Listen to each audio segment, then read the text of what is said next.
Alors, sans plus tarder, je vous laisse en compagnie d'Aude Facta Didier qui va nous parler de l'ère du Verseau et je vous demande de l'accueillir très chaleureusement.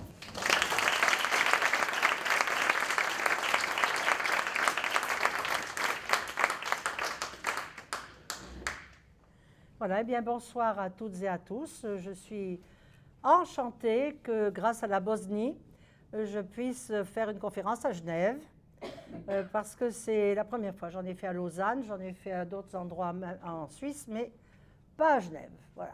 C'était bien quand même, après avoir fait une grande promenade dans les arbres, avoir reçu toute cette énergie. Alors là, maintenant, on va pouvoir partir pour 2000 ans d'ère du Verseau. Voilà. Donc, merci d'être venus, quand même si nombreux, surtout un mardi après-midi, mardi soir, parce que je suppose que beaucoup d'entre vous travaillent et qu'ils ont quand même, que vous avez quand même fait l'effort de venir. C'est sympa. Voilà. Voilà. Donc, l'ère du Verseau, eh bien, c'est tout un monde et qui nous concerne tous. Voilà, si je vous parle de guérison, si je vous parle d'autre chose, ça va concerner bien sûr tout le monde a envie d'être guéri, mais seulement un certain nombre de personnes vont pouvoir soigner, et puis voilà. Tandis que l'ère du Verseau, c'est notre problème à tous. On y est tous plongés dedans, et il faudra tous qu'on sorte quelque chose de nos réflexions, sinon évidemment les choses vont empirer, et elles ne sont déjà pas tellement gaies. Donc d'abord, il faut expliquer ce que c'est que l'ère du Verseau et pourquoi une ère, pourquoi du Verseau. Ça fait beaucoup d'explications, mais qui sont nécessaires.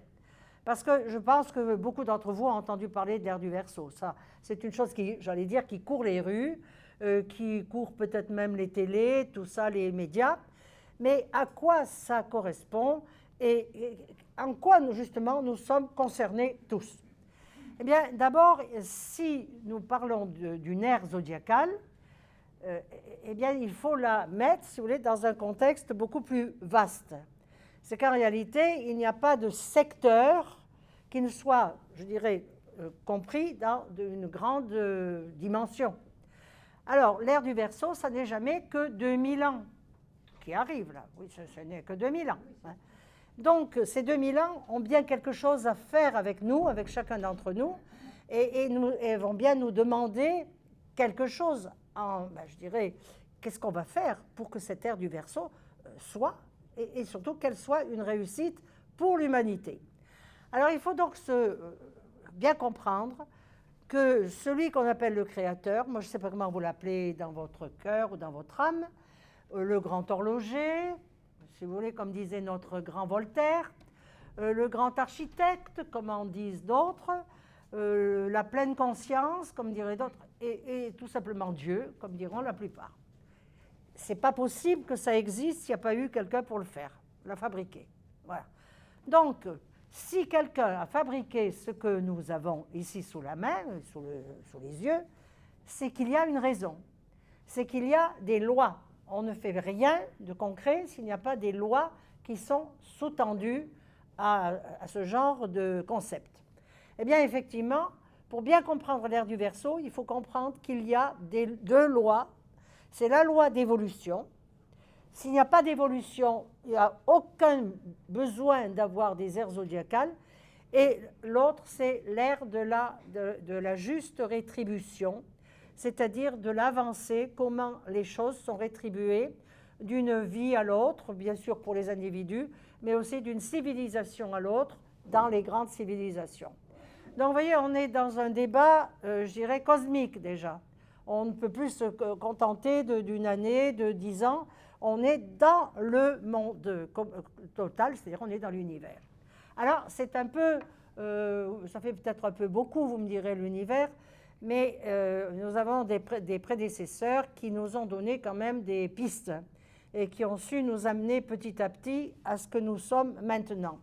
Je vous parle entre autres des Mayas.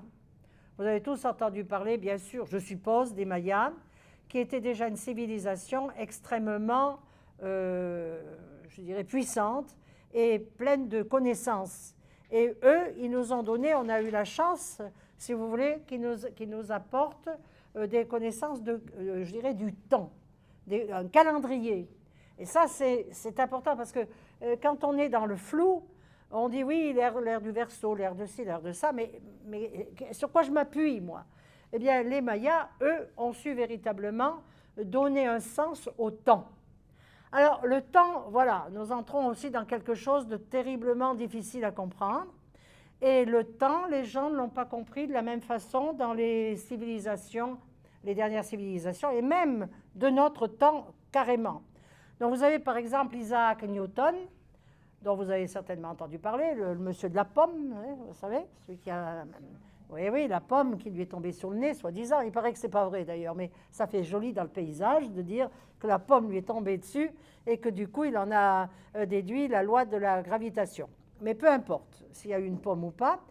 Donc, il disait, lui, Newton, que le temps était linéaire.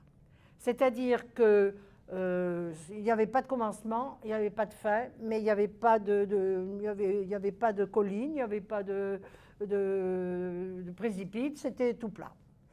Mais nous avons bien sûr d'autres personnes qui ont repris ça au XXe siècle, et vous connaissez bien entendu notre cher Einstein, qui lui a au contraire travaillé sur la relativité de l'espace.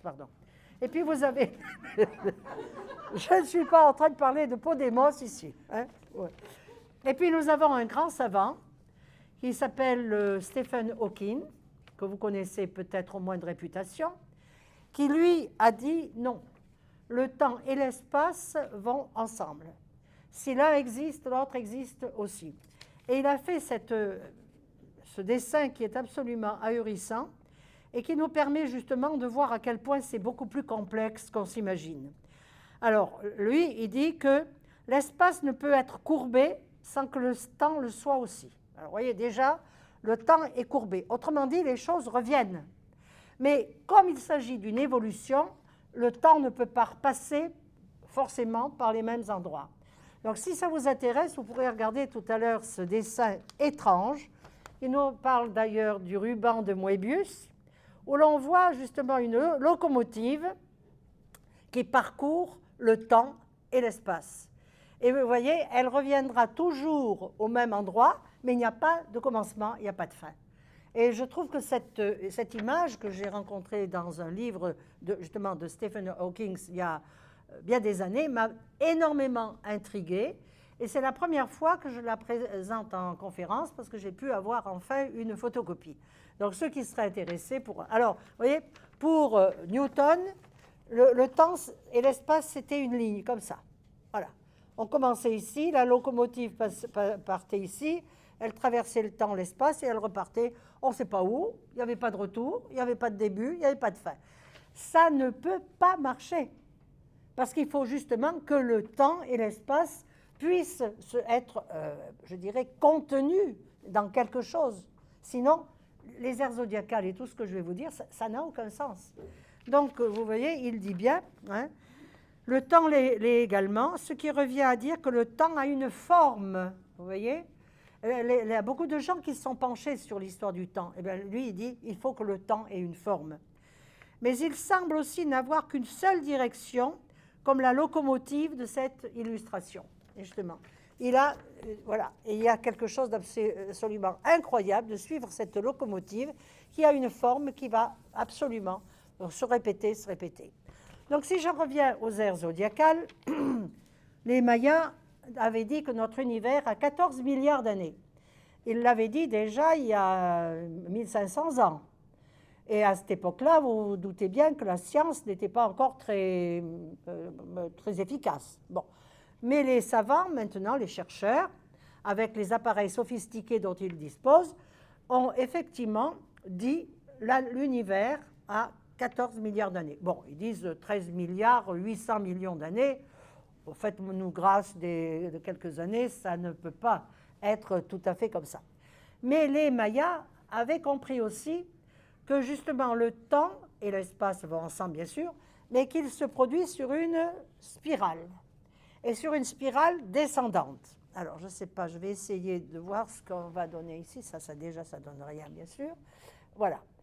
Une spirale descendante, je vais vous expliquer, qui... Voilà, la voilà, ici. que nous avons placé là, parce qu'on ne peut pas mettre 14 milliards tout de suite sur un dessin, j'ai pris ici le grand cycle d'évolution de la tradition hindoue, c'est-à-dire 64 800 ans. Alors, 64 800 ans représentent 4 grands cycles, c'est-à-dire un âge d'or. On vous en parle souvent de l'âge d'or, vous dites l'âge d'or, attention, là moi j'y crois pas, quand je vois ce qui se passe en ce moment, l'âge d'or, bon. Et puis, vous voyez, cette spirale va en se rétrécissant. L'âge d'or, c'est quand même quelque chose où les êtres humains ont été heureux, ont vécu en paix, en harmonie, très très proches d'ailleurs des êtres, je dirais des maîtres, des grands maîtres, je dirais presque de Dieu, si vous voulez, si on pouvait dire ça. Il n'y avait pas encore cette séparation que nous avons avec le monde d'en haut. Donc, ils ont vécu à l'âge d'or. Mais, à un moment donné, vous savez, rien dans l'univers ne peut rester définitivement bien.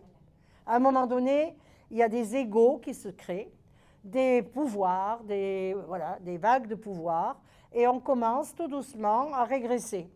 Donc, le deuxième cycle a été l'âge d'argent, qui a quand même duré 19 000 ans, puis l'âge d'airain, donc déjà ça commence à coincer, et enfin l'âge de fer que nous sommes en train de vivre, ou du moins nous sommes en train de vivre la fin de cet âge de fer. Voilà. Alors vous allez me dire, ouf, si la fin de l'âge de fer est terminée, c'est que nous allons vers un âge d'or. Et c'est vrai, parce que la spirale va s'inverser. Mais vous avez vu, l'âge d'or, 25 000 ans. Ça veut dire que nous ne sommes encore que même pas aux prémices de l'ère du Verseau. Mais il n'empêche qu'on sait que là, tout se termine. La fin des temps, c'est l'ère du Verseau. La fin de ces temps-là. Hein. Vous voyez, la spirale, ici, nous sommes au fond. Alors, l'ère du Verseau termine ce qu'on appelle donc cet âge de fer qui s'appelle aussi le Kali Yuga. Yuga veut dire âge et Kali veut dire noir, l'âge de fer. C'est-à-dire l'âge où, si vous voulez, tous les êtres humains, cette grande humanité qui a duré tant de milliards d'années, et en plusieurs fois d'ailleurs, va avoir enfin à rendre des comptes. Nous sommes donc dans une ère bien particulière qu'on appelle l'ère des bilans. Et ça, si vous avez lu des messages de grands maîtres, si vous avez lu même la vie des maîtres, si vous avez lu un certain nombre de livres spirituels, de spiritualité plutôt, eh bien, on vous dit que nous sommes à la fin de quelque chose de très important et que c'est maintenant l'heure des bilans. Alors, pourquoi l'heure des bilans ? Parce que tous ces grands espaces, temps, si vous voulez, se concrétisent par un nombre en numérologie qui est le nombre 9. Le nombre 9 en numérologie signifie quelque chose de parfait, qui se termine. Voilà. L'enfant reste 9 mois dans le ventre de sa mère, quand tout va bien, bien sûr. Mais c'est une perfection. L'enfant, à ce moment-là, comme on dit, est à maturité totale. Voilà. Mais les ères zodiacales et les ères même cosmiques suivent exactement le même parcours, je dirais, numérologique. Si vous regardez 64 800 ans, ça va nous donner 9. Bien sûr, il faut faire une addition entre les deux. Hein. Mais nous avons quelque chose de beaucoup plus vaste, si vous voulez, c'est 14 milliards d'années. Bon, on ne va pas aller jusqu'au bout parce qu'on n'en sait rien. Mais vous avez ce qu'on appelle aussi la grande année zodiacale. Alors c'est là-dessus surtout que je vais vous parler. La grande année zodiacale dure 25 920 ans. Si vous additionnez, vous obtenez le nombre 18 et vous obtenez après le nombre 9. Donc actuellement, qu'est-ce qui nous arrive et qui fait que cette période est tellement cruciale pour l'humanité ? Si on additionne, tu veux juste expliquer ce que ça veut dire si on additionne ? Eh bien, 25 920, ça fait donc 9 et 1 10, 25 000 ans, ça y est, je sais là. Si on additionne les différentes, voilà, ça nous donne 18 et ça nous donne 9, voilà. Oui, voilà, pareil ici. Hein. Bon, Les cycles zodiacaux, comme l'ère des poissons que nous venons de terminer, on va en parler, c'est 2016 ans, donc encore 9. Donc le grand rendez-vous que nous avons tous en ce moment, c'est un triple rendez-vous. Rendez-vous de la fin de 25 920 ans. Voilà. Rendez-vous de 2016 ans. Voilà. Rendez-vous donc de 64 800 ans. Voilà, vous voyez, ça descend. C'est un peu comme les poupées russes. Hein. Et en plus, comme si ça ne suffisait pas, chaque grand train d'humanité ce parcours, mais ça c'est, si vous voulez, c'est beaucoup plus de la spiritualité, donc ce n'est pas quelque chose qu'on peut démontrer. Il y a chaque train d'humanité, il y a 7 races. Il y a 7 races. Bon. Et nous, actuellement, en ce moment, avec la fin de l'ère des poissons, donc l'ère du Verseau, nous terminons la 5e race mère. Il y a eu, avant nous, 5 races déjà qui sont passées, qui ont des noms. Il y a eu la race hyperboréenne, la race polaire hyperboréenne, la lémurienne, l'Atlante et nous. Voilà. On est à la fin de cette grande race mère, ce qui fait qu'à partir de maintenant, au début de l'ère du Verseau, une nouvelle race est en train de s'installer sur Terre. Et si vous avez des enfants, et je pense que vous en avez, ou des petits-enfants, je pense que vous avez déjà remarqué qu'ils sont un peu différents de nous, et même beaucoup. Ils sont dotés de pouvoirs, j'aime pas le mot pouvoir, si vous voulez, de dons, que nous n'avions certainement pas, nous, au moment de l'ère des poissons. Parce que cette nouvelle race, elle est en train de naître sous nos yeux. Elle va donc avoir des particularités, une intelligence, une façon de concevoir la vie, et la mort d'ailleurs, complètement différente de la nôtre. Nous sommes dans quelque chose de tout nouveau. Mais nous faisons encore partie de l'ancienne race. Sauf Evry, parce que je ne vois pas qu'il y ait trop petits enfants ici. Donc, voilà. Alors, ce qui est intéressant, c'est de voir comment les choses, disons, se sont succédées. Et c'est un petit peu pour ça que je vais vous parler maintenant de la précession des équinoxes et de la grande année zodiacale de 25 920 ans. Alors, peut-être que vous avez... Je vais revenir un peu en arrière. Non, là, c'est pas ça, c'est pas ça, c'est ça. Alors, il faut savoir que cette année zodiacale qui a duré 25 920 ans a été partagée en 2, c'est-à-dire 13 000 et 13 000 ans. 13 000 et 13 000. Et à chaque demi-année zodiacale, il se passe quelque chose. Qu'est-ce qui s'est passé il y a 13 000 ans? Eh bien, vous avez ici un schéma qui nous montre le circuit de l'humanité, la révolution totale, donc de 25 920 ans, avec le centre de la direction du centre de la galaxie. Je pense que vous savez que nous sommes très, très fiers de nous.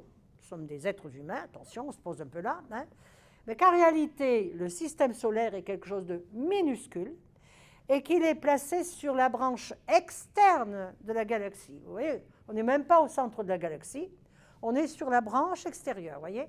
On a un petit nid, là, pour nous tout seuls, et avec ce nid, il faudra faire éclore quelque chose. Voilà. Donc, quand vous voyez le point C, ça représente ce qui s'est passé il y a 13 000 ans. Et ce qui s'est passé il y a 13 000 ans, vous le savez déjà, c'est le grand déluge. Le grand déluge. Ce déluge n'a pas simplement été, je dirais, présenté par les anciens, hein, avec Noé, bien sûr que non. Il y a un vestige du déluge dans toutes les civilisations de la Terre. Alors, il ne s'appelle pas Noé, évidemment, mais partout. Ça veut dire donc que là, il s'est passé quelque chose de terrible. Et cette chose terrible, elle est assez facile à comprendre quand on sait que une grande partie de la Terre était à ce moment-là recouverte d'une calotte glaciaire. C'était une énorme glaciation. Donc, il va se passer quelque chose, alors je reviendrai après. et ça a détruit une grande partie de l'humanité. Vous savez, l'humanité a été détruite à plusieurs moments. Il y a 75 000 ans, c'est-à-dire à peu près 3 fois cette révolution, il s'est passé quelque chose de terrible en Indonésie. Si vous êtes allé, vous avez peut-être entendu parler du lac Toba, non? À l'emplacement du lac Toba, qui est une véritable mer, il y avait une caldeira. Qu'est-ce que c'est qu'une caldeira? C'est un énorme volcan, un super volcan, avec une pression magmatique énorme. Eh bien, il y a 75 000 ans, ce volcan, cette caldeira a éclaté. Vous allez me dire, on n'a plus tout ça, nous, on est content, on ne risque rien. Ben, mettez-vous bien ça dans la tête que nous en avons une qui s'apprête à nous ensevelir tous et qui est à Yellowstone, en Amérique du Nord. En ce moment, le parc de Yellowstone et la caldeira sont sous haute surveillance, n'est-ce pas? Parce que la Terre, à certains endroits, la Terre se soulève de plusieurs mètres, d'1 mètre au moins, et ça bouillonne là-dedans depuis des siècles et des siècles et des siècles. Et il y a un très très grand danger que le jour où cette pression magmatique va être trop forte, la croûte terrestre qui est très mince va éclater, et à ce moment-là, ça ne va pas être, bien sûr, oui, ce sera une nouvelle glaciation, justement. Parce que pendant des années, eh bien, nous n'aurons plus de soleil. Voilà. Donc, ce qui s'est passé il y a 75 000 ans a pratiquement détruit 95% de l'humanité. Alors, ça nous donne au moins une certitude, c'est que nous qui sommes ici, eh bien, nous sommes tous les enfants de peu de gens qui ont survécu. Autrement dit, déjà, vous voyez, nous sommes des frères et des sœurs d'un tout petit noyau de personnes qui ont survécu. Ça devrait déjà nous ramener aussi à une idée un peu plus claire de qui nous sommes. Alors évidemment, après, il y a eu l'expansion de nouveau. Vous savez, les êtres humains savent faire des petits, et puis ces petits, ben, ma foi, ils essaiment dans tous les pays. Mais il n'empêche que 5% de l'humanité, et il n'y avait pas 7 milliards d'individus à l'époque, vous voyez qu'à partir de très peu de gens, eh bien, nous avons réussi à reconstituer la Terre, et donc, en particulier, d'être ici. Donc tout ça nous montre aussi que ce grand déluge qui a eu lieu il y a 13 000 ans a permis aussi aux gens de s'endormir. Ça a été tellement catastrophique qu'il n'y avait plus rien à manger, il n'y avait plus rien, il a fallu tout réinventer. Donc les gens ont été obligés de se mettre à la pioche et à la pelle, si on peut dire, et d'essayer de sauver ce qui pouvait l'être. Si bien qu'il y a eu ce qu'on appelle une zone descendante, un sommeil progressif de l'humanité. Nous sommes entrés dans un monde où il fallait essayer de tirer le meilleur parti de ce qui restait et d'essayer de survivre, tout simplement. Et alors, nous arrivons ici, la fin du Kali Yuga. Et là, alors, il se produit, vous voyez, la rencontre de toutes les rencontres que je viens de vous signaler, nous amène à un point zéro. Et ce point zéro, c'est une merveille pour nous, c'est une chance inouïe, c'est qu'à partir de la fin du Kali Yuga, maintenant, eh bien, l'humanité va pouvoir se réveiller. Et quand Mattei parlait tout à l'heure de l'éveil des consciences, eh bien, toute l'idée de l'ère du Verseau, c'est justement l'éveil des consciences. Ce qui ne pouvait pas se faire dans les 13 000 ans avant, où l'humanité était plongée dans des problèmes qu'il fallait résoudre au fur et à mesure. Vous voyez ? Et bon, ça ne veut pas dire que pendant ces 13 000 ans, il n'y a pas eu des êtres qui venaient d'ailleurs, je dirais, et qui ont fait progresser l'humanité.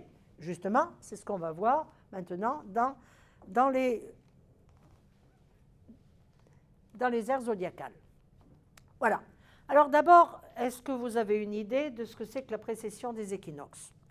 C'est quelque chose qui a été découvert il y a longtemps, mais, enfin, je veux dire que les anciens savaient ce que c'était, mais pas nous. Donc ça a été découvert par des savants il n'y a pas si longtemps. Mais les anciens, ceux qui vivaient par exemple en Chaldée, à Babylone, dans tous ces pays, au pays de Sumer, ils savaient ça depuis longtemps parce qu'ils avaient un ciel extrêmement pur. C'était des nomades. Ils étaient toujours dans les champs et ils regardaient souvent la nuit. Voilà, le nomade, il est, si vous voulez, il est affilié avec la nuit. avec les étoiles, alors que le sédentaire, lui, s'occupe du soleil. Le sédentaire veut savoir quand le soleil va briller sur son blé, sur son orge ou sur ses pommes de terre. Donc le sédentaire s'occupe surtout des cycles du soleil. Les nomades, depuis les temps les plus reculés, se sont toujours occupés des cycles de la lune et des étoiles. Donc ils avaient bien remarqué, ces anciens, peut-être quelqu'un les avait aidés, allez savoir si quelqu'un n'était pas descendu pour leur dire.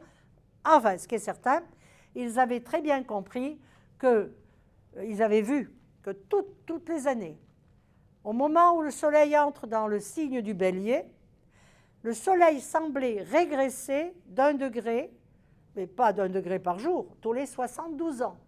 Donc vous voyez que déjà, ça voulait dire qu'il fallait des observations sur 72 ans. Et si vous multipliez 72 par 360, qui est quand même l'orbite terrestre, eh bien vous avez 25 920 ans. Donc vous voyez que le Soleil, la position du Soleil, c'est cette position du Soleil dans le ciel par rapport à l'axe de la Terre qui va engendrer les différentes aires zodiacales. Ça veut dire peut-être que si nous étions dans un monde supralumineux, nous n'aurions pas besoin d'aires zodiacales. On n'aurait pas besoin de ça, on serait dans beaucoup plus de lumière. Mais cette précession des équinoxes va aider justement les humanités successives à prendre conscience de l'évolution. Et ça, c'est extrêmement important. Alors, je vais revenir en arrière. Oui, là, c'était là. Oh là là. Bon. Vous voyez, je ne suis pas remontée jusqu'à l'âge d'or. Mais là, je trouve ce qui est important, c'est d'avoir fait un petit travail sur les aires zodiacales telles qu'elles se sont déroulées. Après, on reviendra à l'autre schéma. C'est-à-dire que l'âge de fer, en réalité, elle tient sur 3 aires zodiacales. L'ère du taureau, moins 6000 ans, l'ère du bélier et l'ère des poissons. Nous sommes en train de terminer l'ère des poissons. Alors après, ce qui est intéressant, c'est de savoir ce que chaque ère zodiacale nous a apporté. Et ça, évidemment, c'est le sujet aussi d'une partie de la conférence. Mais vous voyez que pendant l'âge des reins, nous avions les Gémeaux, et c'est là qu'il y a eu de grandes révélations. Donc il y a 8000 ans, entre 8000 et 6000 ans, il y a eu de très grandes... Comme il ne restait plus rien, finalement, il fallait tout réinventer. Il y a des êtres qui s'appelaient des êtres, surtout en Inde d'ailleurs, qui ont reçu ce qu'on appelle les Védas. Voilà. Mais ils l'ont reçu en direct. Et il fallait qu'il y ait ça pour permettre aussi à l'humanité de reprendre un chemin spirituel. Il n'y avait plus rien. Voilà. Mais nous passons aussi au-dessus, nous avons le Cancer, moins 10 000 ans, et le Lion, fin de l'Atlantide. Parce que cette glaciation, si vous voulez, s'est arrêtée a commencé, il y a 13 000 ans, au moment où le Soleil est entré dans le signe du Lion, il y a 13 000 ans. Et évidemment, ça n'a pas fondu du jour au lendemain. Hein, mais on peut dire qu'il y a 10 000 ans, c'était fait, l'Atlantide il n'y avait plus rien. Voilà. Et il en reste encore quelques, je dirais, oui, des morceaux épars, et spécialement les Canaries. Les Canaries, avec cet énorme volcan, je ne sais pas si vous êtes déjà allé aux Canaries. Vous avez un énorme volcan qui s'appelle le Teide, qui veut dire d'ailleurs l'enfer. Alors ça vous montre à peu près ce que c'est, et qui est certainement un des derniers, je dirais, morceaux qui restent de l'Atlantide. Mais ça devait être quelque chose d'assez énorme, hein, vous en doutez. Bon. Donc le Soleil est entré dans le signe du Lion, et ça a permis tout doucement, les îles de l'Atlantide se sont effondrées. Mais le dernier effondrement a eu lieu à peu près il y a 10 000 ans. Voilà. Alors, évidemment, vous me direz, qu'est-ce que ça va représenter par rapport à cette partie-là? Mais ça va représenter tout simplement que chaque ère zodiacale est double. Elle est double.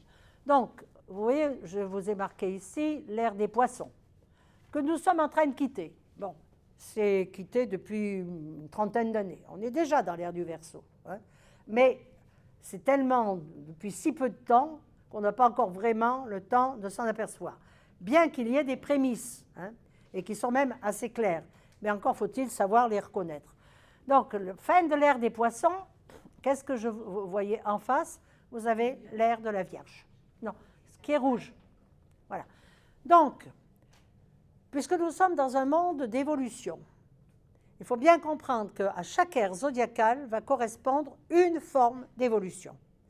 Nous quittons l'ère des poissons, c'est-à-dire le signe d'eau, et en face le signe de terre. Je remonte un peu avant et j'ai le signe du bélier, ce que vous avez vu tout à l'heure dans le schéma. Signe du bélier, qu'est-ce que nous avons en face? Nous avons la balance. Voilà. Et je remonte encore à l'ère du taureau, et qu'est-ce que j'ai à l'ère du taureau? En face, j'ai le scorpion. Donc, qu'est-ce que ça signifie? Qu'est-ce que vous vous dites? Qu'est-ce qu'on a à voir, nous, maintenant, en 2016, de ce qui s'est passé il y a 6000 ans? Mais justement, nous sommes le résultat de tout ce qui s'est passé pendant ces 6000 ans et bien avant. Déjà, il y a 6000 ans, vous voyez, je vous ai mis donc l'âge de fer, et ce que j'avais mis dans le schéma avant, c'est le moment où sont apparus les alphabets. On s'imagine, nous, que l'alphabet a toujours existé, qu'il y a toujours eu des livres, bon, je ne parle pas de télé quand même, je pense que vous n'iriez pas jusque-là, mais qu'il y a toujours eu des documents, qu'il y a toujours eu tout ça. Pas du tout. Les alphabets ont commencé à apparaître il y a seulement 6 à 7 000 ans. Si vous avez entendu parler du pays de Sumer, la civilisation sumérienne, c'est-à-dire entre le Tigre et l'Euphrate, ou si vous préférez l'Irak actuel, eh bien, il est évident que là, ils avaient déjà commencé à fabriquer quelque chose qui était, je dirais, l'enfance de l'alphabet et qui était l'écriture cunéiforme.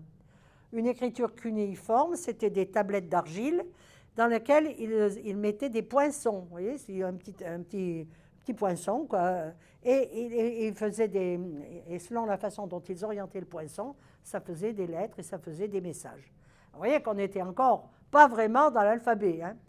Et puis après, évidemment, vous avez tous les alphabets, l'alphabet hébreu, vous avez eu l'alphabet syriaque, vous avez eu les hiéroglyphes, vous avez eu le chinois, enfin les idéogrammes, etc. Donc petit à petit, vous voyez, de dessins, on est arrivé à des choses plus précises, c'est-à-dire des formes. Et ces formes, eh bien, c'est ce que nous utilisons maintenant dans nos lettres, dans notre vie quotidienne. Voilà. Donc, vous voyez que ce n'est pas si vieux que ça, finalement. Que notre civilisation, maintenant, elle dépend quand même de quelque chose qui n'est pas si lointain que ça. Et en même temps, on pourrait dire que c'est quelque chose de très fragile. Et on s'en aperçoit bien maintenant. Nous sommes à la rencontre de deux ères zodiacales, et actuellement, eh bien, vous voyez, nous sommes dans une espèce de bascule qui n'est pas très confortable. Mais ça, on va revenir. Alors, je vais revenir, si vous voulez, à l'ère du taureau, parce que je ne veux pas remonter plus loin. Vous savez que, donc, de toute façon, le déluge a commencé ici en Lion. Mais attention, dites-vous bien que c'est ce qui se passe en ce moment. Tournez ça de la moitié, et vous avez donc le signe du lion en haut, et vous avez le signe du Verseau en face. Donc, vous voyez, l'horloge a tourné d'une moitié. Maintenant, nous avons le Verseau en haut et nous avons le lion en bas. Ça veut dire que nous sommes tributaires actuellement des deux grands, je dirais, caractéristiques, l'eau du Verseau et le lion, le feu. Donc, vous allez voir, comment? C'est le? Non, mais attendez, Verseau. Hein? Bon, c'est plus compliqué que ça, justement, parce qu'avant, il y a 13 000 ans, c'était peut-être qu'un signe d'air. Mais maintenant, c'est surtout un autre signe qui est le Verseau. Ce qu'on vous a donné, d'ailleurs, si vous avez vu le flyer. Hein? Les Anglais, d'ailleurs, l'appellent Aquarius, le signe des Verseaux. Donc, c'est bien qu'il y a de l'eau quelque part. Non. Donc, je reprends à l'ère du taureau. S'il y a évolution, ça veut dire que tout ce qui était avant n'était pas encore, je dirais, suffisamment éduqué, si je peux dire. Donc, il faut bien qu'il y ait, à un moment donné, quand le soleil est entré dans le signe du taureau, il y a 6000 ans, il fallait bien qu'il se passe quelque chose, sinon ça ne sert à rien de parler d'une ère zodiacale. Et oui, car ce qu'il faut savoir, c'est que la nature du Soleil change selon des ordres qui lui sont donnés d'un autre Soleil qu'on appelle le Soleil central. Alors peut-être que vous n'avez jamais entendu parler de ça, mais notre Soleil, qui est une petite étoile naine, une étoile jaune naine, c'est-à-dire rien du tout finalement, un petit lumignon, par rapport aux énormes soleils qu'il y a dans le cosmos. Vous avez des soleils qui sont 300 fois plus énormes que notre Soleil. Alors vous imaginez, bon, ça ne pouvait pas faire avec nous. Hein. On n'aurait même pas eu le temps de faire ouf, nous étions grillés. Un sacré barbecue qu'il aurait fait là. Hein. Bon. Ce n'est pas dit d'ailleurs qu'il n'est pas en train d'en faire un autre, d'en préparer un autre. Hein. On verra ça tout à l'heure. Bon. Donc, le Soleil qui entre dans le signe du Taureau il y a 6000 ans va avoir des propriétés tout à fait particulières en fonction de ce que l'être conscient veut obtenir des hommes, des humanités de l'époque, il y a 6000 ans. Vous voyez ? Donc, ce qu'on appelle des émissions de matière coronale, vous pouvez le noter dans votre tête, ça s'appelle EMC, les émissions de matière coronale qui sont représentées par ce plasma, ces énormes tempêtes solaires, ces vents solaires, c'est tout ce que vous voudrez, appelez-le comme vous voudrez, ne sont pas les mêmes d'une période à l'autre. Et actuellement même, il faut dire que les émissions de matière coronale actuelles vont à une vitesse grand V. On a à peine le temps d'en détecter une qu'il y en a déjà une autre, parce que nous sommes justement dans un bouleversement considérable du cosmos et du système solaire. Donc, qu'est-ce qu'il pouvait y avoir, qu'est-ce qu'il fallait faire, si vous voulez, pour une humanité qui recevait donc un soleil, des vibrations solaires, un plasma solaire qui allait induire chez les êtres humains des nouvelles caractéristiques. Il fallait peut-être bien qu'il y ait des êtres sur la Terre aussi qui puissent témoigner un petit peu de ce qui était en train de se passer dans le ciel. Voilà pourquoi, au début de chaque ère zodiacale, vous avez des maîtres qui viennent, ce qu'on pourrait appeler des initiés, qui sont chargés d'ouvrir la porte de l'ère en question. Parce que je ne vois pas pourquoi au-dessus du Taureau, il y avait l'ère des Gémeaux. Je ne vois pas comment toute l'humanité aurait pu être concernée s'il n'y avait pas eu des êtres humains dans la forme qui, répartis tout autour de la Terre, puissent avoir une influence. Cette influence, évidemment, elle s'est surtout rencontrée du côté de l'Égypte, en fait, de la Chaldée et tout ça, tous ces pays orientaux, voilà, qui ont su effectivement se servir aussi je dirais, du symbole du taureau. Hein. Vous savez que, par exemple, les Égyptiens adoraient un dieu qui s'appelait le dieu Apis. Le dieu Apis, ce n'était pas une abeille, c'était bien un taureau. Et croyez bien qu'ils s'en sont servis, du taureau, dans leur architecture, dans les bas-reliefs. Il y avait des taureaux partout. On adorait le taureau. D'ailleurs, quand il mourait, le taureau Apis, on le momifiait comme s'il était un pharaon. J'ai eu la chance de pénétrer dans le Sérapéum à côté de Memphis, qui n'existe pas, bien sûr, il est dans les sables, et on a gardé intact le Sérapéum où les taureaux étaient enterrés. Eh bien, je peux vous dire que c'était quelque chose. Hein. Ils recevaient un culte dont on ne se doute même pas de notre temps. Mais n'était pas taureau Apis n'importe quel taureau. Ça, il ne faut pas croire il y en a un qui mourait, on allait dans un champ, vous voyez, il y avait des taureaux, allez, on en choisissait un, et puis il devenait le dieu fait taureau, si vous voulez, qui incarnait les énergies du taureau. Pas du tout. Il fallait un taureau bien spécial. Il fallait qu'il soit noir, qu'il ait un certain nombre de poils sur le dos, telle couleur, telle qu'il soit né d'une vache, qu'il soit né d'une vache vierge avant, donc le premier-né de la vache. Hein. Et en plus, comme si ça ne suffisait pas, il fallait, quand on lui ouvrait la bouche, qu'il y ait sous sa langue une espèce de protubérance en forme de scarabée. Vous voyez?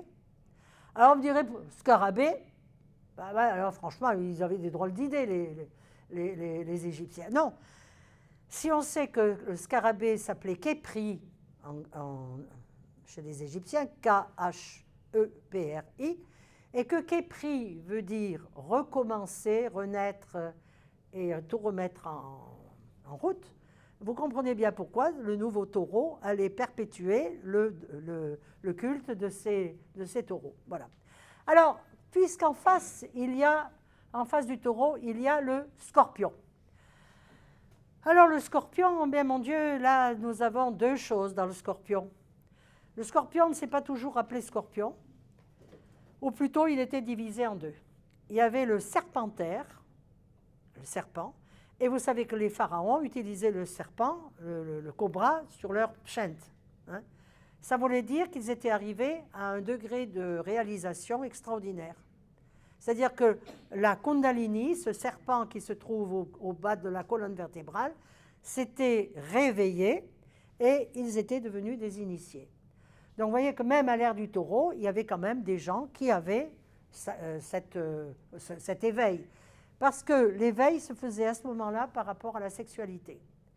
Parce que l'ère du taureau, le taureau, va d'emblée avec le scorpion, et le scorpion, c'était l'éveil des énergies sexuelles, c'est-à-dire une énergie absolument énorme. Chacun le sait bien maintenant, les pulsions sexuelles, qui ont tendance quelquefois malheureusement à devenir les maîtresses et ne pas être maîtrisées justement, vous savez à quel point ça peut être violent, virulent et puissant. Voilà. Donc, les énergies du taureau vont se réaliser de cette façon. Il va y avoir une montée d'énergie, les choses vont se mettre en route, il va y avoir une sorte de plat, hein, et puis les énergies vont bien sûr diminuer, puisqu'une autre énergie va se mettre en place. Et on dit d'ailleurs, si vous voulez par image, que quand c'était la fin de l'ère du taureau, ce taureau n'avait plus de puissance, il avait donné tout ce qu'il avait à donner, donc on disait qu'il était devenu un veau. C'est-à-dire, et un veau, ben vous savez, c'est faible, ça s'envoie à l'abattoir. Voilà. Pourquoi un veau? Parce qu'il fallait à ce moment-là que les énergies du bélier puissent monter. Donc vous voyez, à la fin de chaque ère zodiacale, on sacrifie d'une certaine façon, ça se fait tout seul, les énergies de l'animal qui a régné en maître pendant 2000 ans. Bon. Et alors, nous voyons arriver à ce moment-là le règne du bélier avec Moïse, Abraham et Moïse. Vous avez tous entendu parler quand même de Moïse, d'Abraham, je veux dire, quand il va sacrifier son enfant. L'Éternel lui dit de sacrifier son enfant. Et lui, comme il obéit à l'Éternel, eh bien, il lève le couteau pour tuer son enfant. Et l'ange lui dit, non, tu as obéi au Seigneur, très bien, maintenant tu vas prendre un bélier et tu vas à la place. Eh bien, vous voyez, c'était une façon symbolique de dire qu'on entrait dans l'ère du bélier. Et en face de l'ère du bélier, qu'est-ce qu'il y a? Il y a la balance. Or, qu'a fait Moïse? Sur le plan symbolique, c'est extrêmement important. Moïse est monté, on dit qu'il est monté sur le mont Sinaï. Qu'est-ce qu'il est allé chercher au mont Sinaï? Les tables de la loi. Bon, il avait ça en 2 temps de mouvement parce que c'est plus compliqué, mais je ne veux pas trop insister. Quand il est descendu du mont Sinaï avec les tables de la loi, qu'est-ce qu'il a vu? Son peuple, qui désespérait de le voir revenir, parce que il a dû rester quand même un certain temps, qu'a fait son peuple? Si vous vous souvenez, le peuple hébreu, donc, eh bien, ils avaient besoin d'avoir quelque chose à adorer, et ils ont pris tout l'or qui était chez les Hébreux, ils l'ont fondu, et ils en ont fait un veau. Ils ont adoré le veau d'or. Vous vous souvenez, tout le monde a entendu parler du veau d'or. Donc, quand Moïse est descendu du mont Sinaï, et qu'il a vu que son peuple élu, qu'il avait fait sortir d'Égypte pour le libérer, adorer le veau d'or, il a pris une colère terrible. Et il a maudit finalement les Hébreux en leur disant mais qu'est-ce que c'est que ça? Vous ne voyez pas que vous êtes maintenant dans une autre énergie et que le veau, c'est fini, hein? Donc il a été l'initié de l'ère du bélier. Et les tables de la loi sont représentées justement par la balance. Parce que la balance, c'est vraiment la loi, peser le pour et peser le contre. Voyez? Donc, Et puis, l'ère du bélier fait ça, ça, et descend. Les énergies du bélier vont diminuer, c'est normal. Ça se fait exactement comme nous. Regardez notre vie, nous naissons, nous grandissons, nous restons un certain temps adultes, et puis nous vieillissons, et puis voilà. Bon, et puis nous renaissons après, bien sûr. Vous voyez, la vie se calcule toujours, si on peut dire, en sinusoïde. Il y a vie, il y a naissance, vie et mort. Les civilisations aussi, les ères zodiacales aussi. Donc quand le taureau, quand le bélier a été, je dirais, très affaibli, qu'est-ce qu'il est devenu? Un agneau. Et cet agneau a été sacrifié à l'arrivée d'un nouvel initié que vous connaissez tous et qui s'appelait Jésus. Voilà. Jésus a donc été le nouvel initié de l'ère des poissons. Et vous vous souvenez bien sans doute qu'on reconnaissait, les chrétiens se reconnaissaient en traçant des poissons dans les catacombes et ailleurs. Voilà. Et même la mitre d'un évêque représente de côté la gueule ouverte d'un poisson. Si vous la regardez de face, oui, et si vous la regardez du profil, c'est la gueule d'un poisson. Voyez. Donc l'ère des poissons arrive, et en face de l'ère des poissons, il y a la Vierge.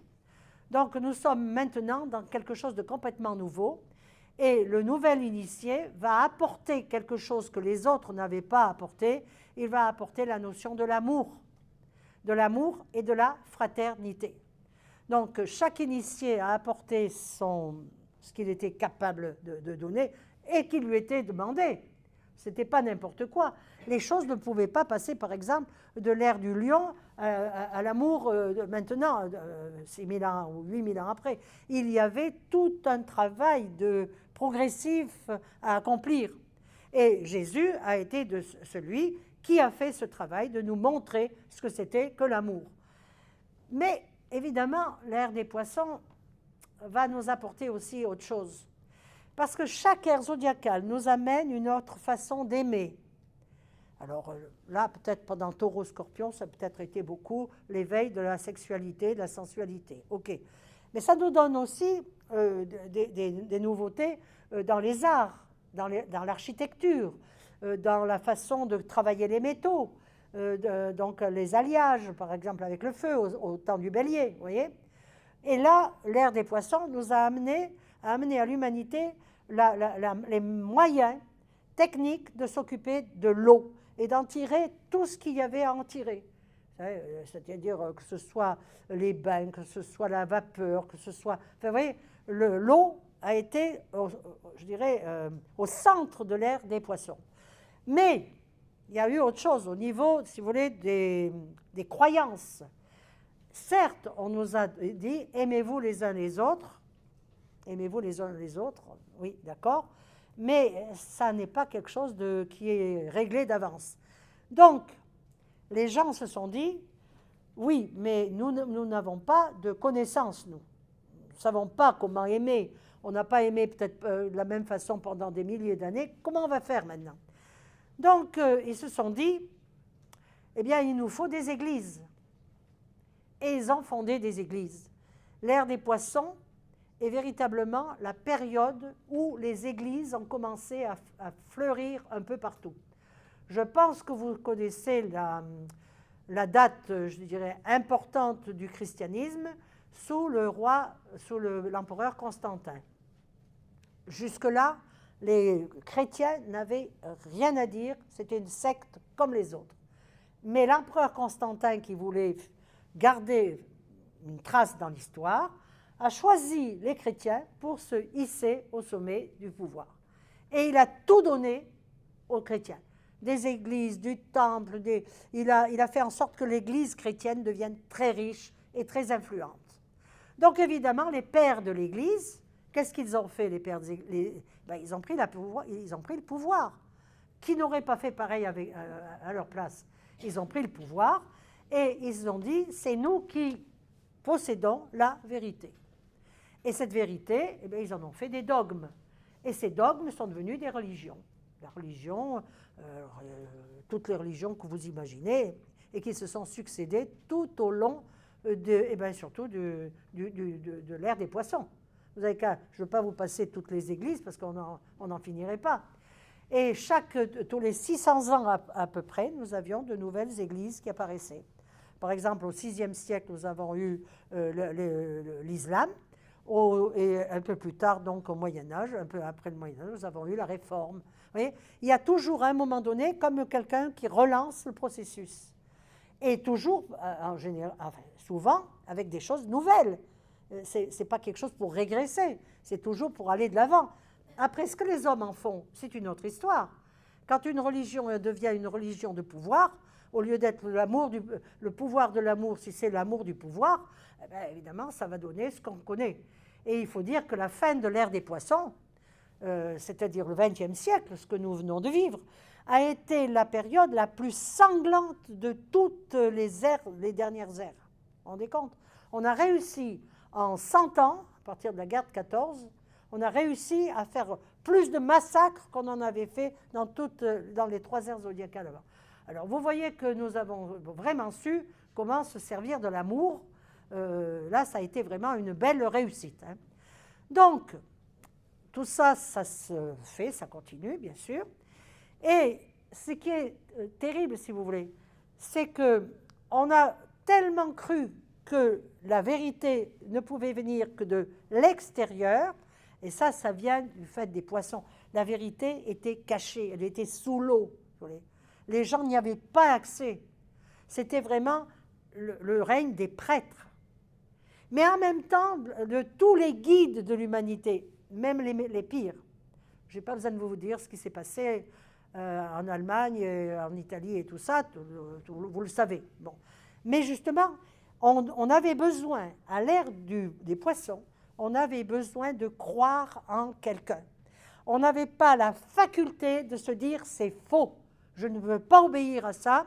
Il y avait un besoin d'avoir une idole, là aussi une idole, et puis de suivre ses fantasmes et même ses folies. Voilà. Ça, c'est la particularité de l'ère des poissons. Voyez ? Et pourquoi ? C'est parce que chaque ère zodiacale voit dans l'être humain grandir et s'ouvrir un de ses chakras. Vous voyez ? Parce que l'évolution dont je vous parlais tout à l'heure, elle va de pair aussi avec la structure intime et spirituelle de l'homme. À l'ère du taureau-scorpion, je vous dis, c'est la sexualité. C'est aussi une certaine densité de l'être humain. On devient beaucoup plus dense qu'on n'était pas avant le déluge. Les hommes de l'âge d'or n'étaient pas avec un corps comme le nôtre. Ils étaient beaucoup plus fluides. Il n'y avait pas de différence quand quelqu'un mourait. Vous voyez, il n'y avait pas un passage aussi violent, une absence aussi terrifiante que nous. Il y avait comme simplement une sorte d'absence fluidique. Mais nous, à partir du moment que maintenant nous avons un corps très dense, très bien visible et tout, la mort devient quelque chose d'absolument terrible, parce que l'être que nous aimons disparaît. Même si après nous savons qu'il n'a pas complètement disparu, sur le plan physique, il disparaît. Donc, quel est le chakra qui a été réveillé, et ça c'est très important, quel est le chakra qui a été réveillé par le soleil, justement, parce que le soleil envoyait justement à ce moment-là, ça a été le plexus solaire. Voilà, l'ère des poissons vierges, ça a été l'éveil du plexus solaire. Mais qu'est-ce que c'est que le plexus solaire? Qu'est-ce que ça veut dire? Ça veut dire simplement un besoin d'appartenir à une communauté. Voilà, il y a un soleil, je l'admire, je le suis, il me dit ce qu'il faut faire, et moi, je ne vais pas chercher plus loin. Voilà. Vous voyez? Ça, on a tous obéi, enfin nous, nos ancêtres. Vous n'avez qu'à voir combien de millions de personnes ont été détruites par les grandes guerres. Je ne veux pas vous faire un dessin, l'histoire, elle est là pour en témoigner. Donc, maintenant, qu'est-ce qui se passe? L'ère des poissons a décru, comme le reste, et on va se dire, eh ben, on va sacrifier le totem des poissons. Et c'est ce qu'on est en train de faire. On est en train de tuer les poissons de la mer. Donc, l'ère des poissons, eh bien, évidemment, il y a des poissons dans la mer, eh bien, évidemment. Et ce sont des poissons qui, souvent, vont en banc. Regarde, est-ce que vous avez déjà vu des sardines? Des reportages sur les sardines. Vous voyez que les sardines obéissent à quelque chose dont on n'y comprend rien du tout. C'est d'ailleurs un mystère même pour les chercheurs. Comment ça se fait que ces sardines, en un quart de seconde, un millième de seconde, elles ont changé de direction, elles vont aller là, elles vont aller là. On se dit, bon, eh bien nous, vous voyez, c'est ce qu'on a fait pendant l'ère du poisson. On a suivi des guides, même des fois des guides invisibles, et avec les malheurs qui en ont découlé pour l'humanité. Donc ce sacrifice des poissons, nous le faisons même, je dirais, physiquement, car les poissons disparaissent de nos mers. La pêche intensive, tout ça, et puis des choses terrifiantes, comme quand on va, par exemple, pêcher des requins, qu'on enlève juste l'aileron, et puis qu'on remet l'animal qui va mourir dans l'eau. C'est d'une barbarie. On se dit, mais enfin, l'être humain, qu'est-ce qu'il a fait du message de départ qui était l'amour? Qu'est-ce qu'il en a fait? Eh bien, justement, ce message a été oublié, ou du moins bien disséminé. Voilà, ça s'est un petit peu dilué, je vais dire, dilué. Et seulement, heureusement pour nous, arrive une ère zodiacale nouvelle. Voilà. Donc maintenant, eh bien, nous sommes justement dans l'ère du Verseau et du Lion. Autrement dit, nous sommes dans la période alchimique par excellence. Alchimique, ça veut dire transformation totale de l'être humain qui enfin doit prendre conscience des erreurs qu'il a faites, le grand bilan, n'est-ce pas, et aller vers quelque chose de nouveau, créer enfin quelque chose de nouveau. Alors vous allez me dire, oh là là, mais l'ère du Verseau, 2000 ans, où on en est là? Ben, vous savez, on en est à peine au printemps de l'ère du Verseau. Chaque ère zodiacale, comme chaque année civile, a un printemps, un été, un automne et un hiver. Ça, je pense que vous l'avez compris, même si je n'ai pas précisé. Par exemple, Bouddha est né 500 ans avant Jésus-Christ, à l'hiver du signe du Bélier. Jésus est né au printemps de l'ère des poissons. Mahomet est arrivé déjà presque au début de l'été des poissons, vous voyez, etc., etc. Donc, nous avons toujours un circuit avec des êtres qui viennent régulièrement pour nous enseigner quelque chose que nous n'avons pas forcément envie ou la capacité d'intégrer. Mais là, maintenant, nous sommes véritablement dans un moment extrêmement important de l'humanité. Et là, j'insiste, parce que là, peut-être qu'une autre chance ne nous sera pas forcément donnée. Vous allez me dire, non, le Créateur, il n'a pas du tout envie de détruire sa créature. Bien sûr que non. Et il fait même tout ce qu'il faut, tout ce qu'il peut, pour nous dire, attention, de partout, on reçoit des messages, des avertissements. On nous dit, vous n'avez pas été les jardiniers de la terre que vous devriez être. Je vous avais mis pour cultiver la terre, pour la rendre meilleure, pour vous servir des fruits, de tout, quoi. Mais effectivement, la cultiver aussi, l'améliorer. Je vous l'ai donnée dans un certain état, mais améliorez-la. Vous en avez toutes les capacités. Eh bien, quand on voit le bilan actuel, ça fait peur quand même. Donc, qu'est-ce qu'il va falloir vraiment faire pour que cette ère du Verseau soit enfin l'ère de l'expérience? Donc, nous avons bien effectivement là-haut le Verseau, qui va durer 2160 ans ou 2016 ans. Les Égyptiens qui avaient prévu déjà disent 2016 ans. Donc, elle va être courte, mais elle va être intense. Ça, inutile de vous dire. Alors, vous allez me dire, bon, mais attendez là, vous nous avez dit qu'il y avait à l'ère du Taureau, c'était le bœuf à pie. Pour l'ère du Bélier, c'était Abraham et son bélier. Pour l'ère des poissons, c'était Jésus et ses poissons et tout ça. Et ses filets, il avait pris, si vous vous souvenez, tous ses disciples parmi les pêcheurs. Hein. Et là maintenant, qui c'est qui va arriver là pour nous aider? Eh bien, je pense qu'effectivement, nous avons maintenant tout ce qu'il faut en nous pour être nous-mêmes les initiés de l'ère du Verseau. C'est-à-dire que maintenant, vous voyez, je crois qu'on est passé, on a fait tout ce qu'il fallait avec avec le plexus solaire, là. Hein. Ça, je crois qu'on y est arrivé. On a fait les pires bêtises, les pires horreurs. Et bien maintenant, il va falloir travailler avec celui du dessus, le cœur.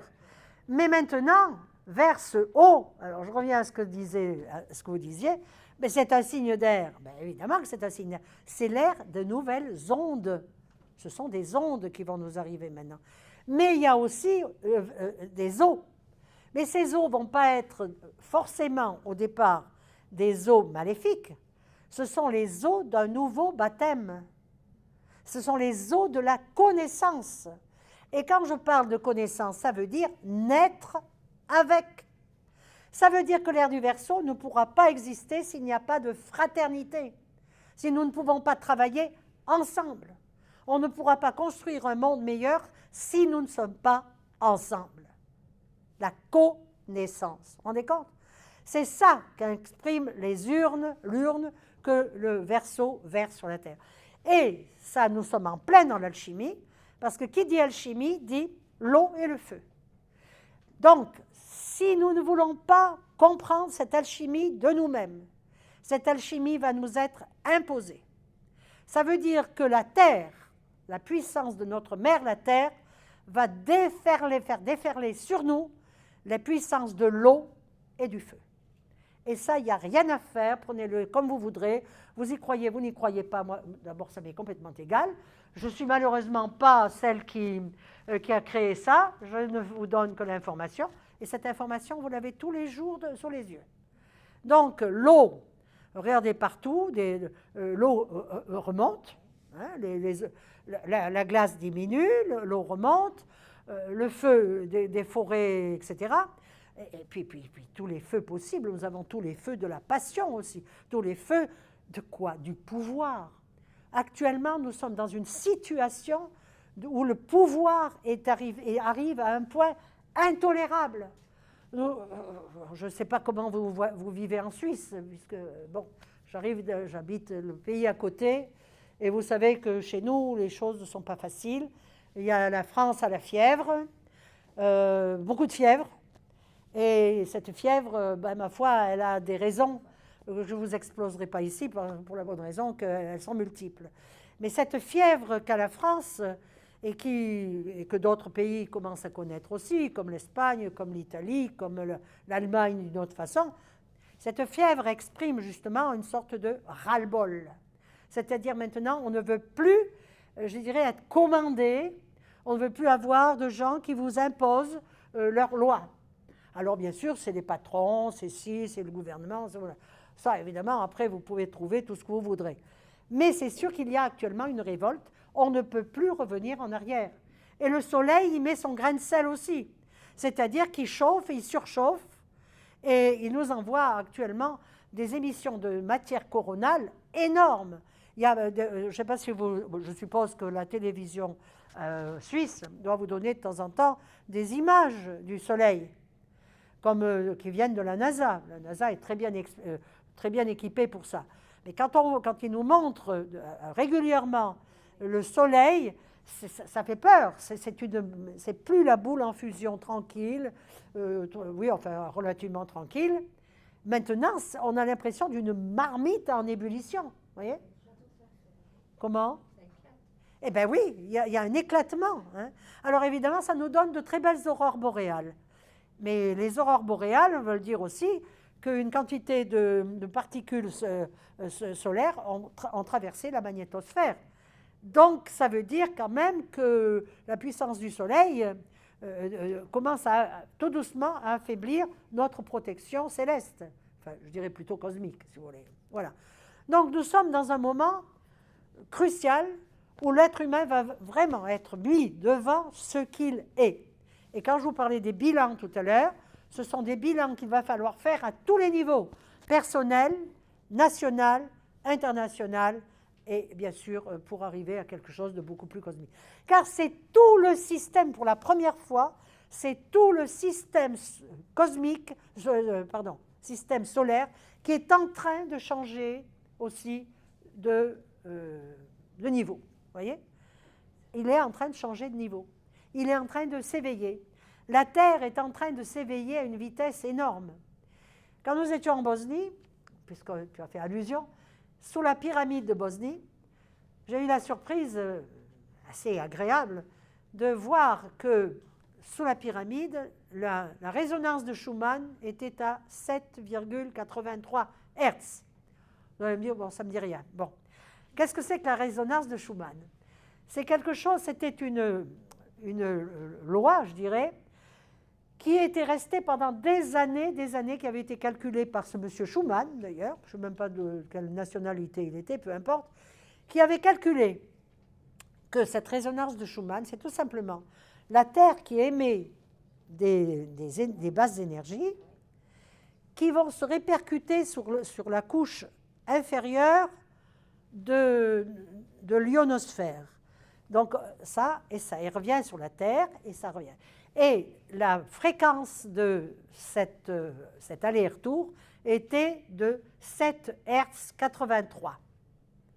À partir de la fin de la guerre mondiale, comme s'il y avait là eu aussi une espèce de réveil induit par je ne sais pas qui, hein, à partir de 1947, donc à peu près la fin de la Deuxième Guerre mondiale, la résonance de Schumann a commencé à changer complètement parce qu'elle représente, si vous voulez, l'éveil de conscience de la Terre. Elle a passé, je me souviens, il y a encore 20 ans, elle était à peu près, attendez, si je me souviens bien, à peu près à 10 Hertz. Mais alors, depuis quelque temps, là, elle va à une vitesse absolument énorme, on en est à 16 Hertz. On dirait, bon, 16 Hertz, oui. Mais ce qu'il faut savoir, c'est qu'en état de veille, c'est-à-dire vous, moi, enfin on essaye de ne pas dormir trop là, en ce moment, hein, nous sommes à 13 Hertz. Quand nous sommes en état de veille et d'écoute, nous sommes à 13 Hertz. Ça veut dire que la Terre se réveille plus vite que nous. La conscience de la Terre se réveille à une vitesse énorme. Énorme, enfin, compte tenu de ce qu'elle était il y a en 1947. Et quand on est entré dans sous la pyramide de Bosnie, il y avait justement, le ventre de la Terre était encore à 7 Hertz 83. Et je ne peux pas vous dire l'impression que j'ai eue, peut-être que tu as eu aussi, d'entrer dans le ventre de la Terre.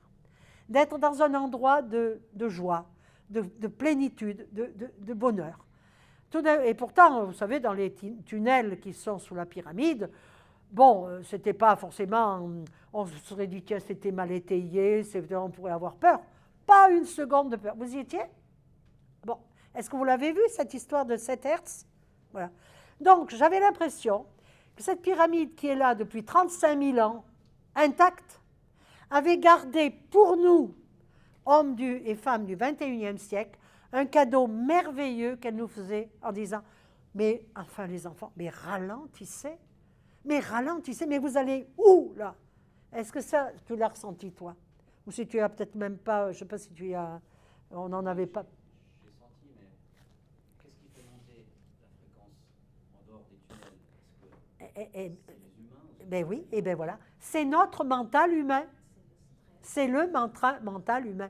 Ce sont toutes nos pensées qui, me rendez compte, c'est la première fois depuis 14 milliards d'années qu'il y a 7 milliards et presque 8 milliards de personnes sur la Terre. Imaginez l'impact que peuvent avoir les pensées quotidiennes, constantes de 7 milliards de personnes. Pensées de haine, de colère, de douleur, de souffrance, de frustration, qui montent de ces gens qui meurent de faim, d'autres qui ont l'amour du pouvoir et qui veulent tout avaler, d'autres, enfin écoutez, je n'ai pas besoin de vous faire un dessin. Et puis aussi les animaux qui... Alors, bien sûr. Les milliards d'animaux. Et les animaux qui sont sacrifiés et tout. Nous sommes, on va dire qu'on est dans le pétrin, on est dans la marmite du diable que nous avons nous-mêmes créée. Je ne sais pas si vous avez entendu parler, oui, ben, ce n'est pas parce que vous êtes suisse que vous ne connaissez pas, c'est Pierre Teilhard de Chardin, quand même, le fameux jésuite qui, auvergnat d'ailleurs, tiens, ça, je suis contente, il était auvergnat, comme moi. Bon. Mais ça, à part ça, il n'y a pas d'autre ressemblance. Eh bien, Pierre Teilhard de Chardin, qui était quand même un être un peu au-delà des autres, c'est pour ça qu'il avait été puni par l'Église. L'Église lui a dit, toi tu te tais. Hein? Et pendant des années, Pierre Teilhard de Chardin s'est tu Et pourtant, il avait écrit des choses absolument admirables qui auraient pu aider l'être humain justement à venir plus vite vers l'ère du Verseau. On lui a dit, tu te tais. Il n'a rien, il a obéi. Et pendant des années, il n'a fait aucune proclamation, il n'a rien écrit, rien. Mais il disait que dans ses visions, la Terre était entourée d'une espèce de grand anneau de tristesse, tout gris, qu'il a appelé la noosphère. Alors c'est un mot nouveau, vous l'avez peut-être jamais entendu, noosphère, et dans lesquelles étaient concentrées toutes les pensées des êtres humains, toutes les pensées que nous émettons avec notre mental. Je n'ai pas besoin de vous dire que ce n'est pas toujours très triste, hein. Même dans notre vie quotidienne, nous le savons bien. Nous savons bien que tout d'un coup, nous nous laissons aller à de la colère, à de la haine, à de la rancune, de la jalousie. Eh bien, tout ça, rien n'est perdu. Ça, je vous le garantis.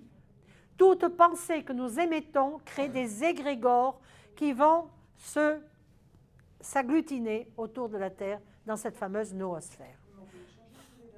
Et bien voilà. Et bien voilà. C'est toute la question de l'ère du Verseau. L'ère du Verseau va nous mettre face à notre propre bilan et va nous dire maintenant, tu ne vas plus travailler avec tes chakras inférieurs, tu vas travailler avec ton cœur et avec ton mental supérieur. Parce que le mental ordinaire, on en a fait le tour. On voit ce que ça a donné.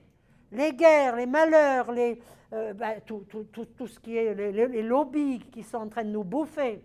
Je ne sais pas, peut-être pas en Suisse, hein.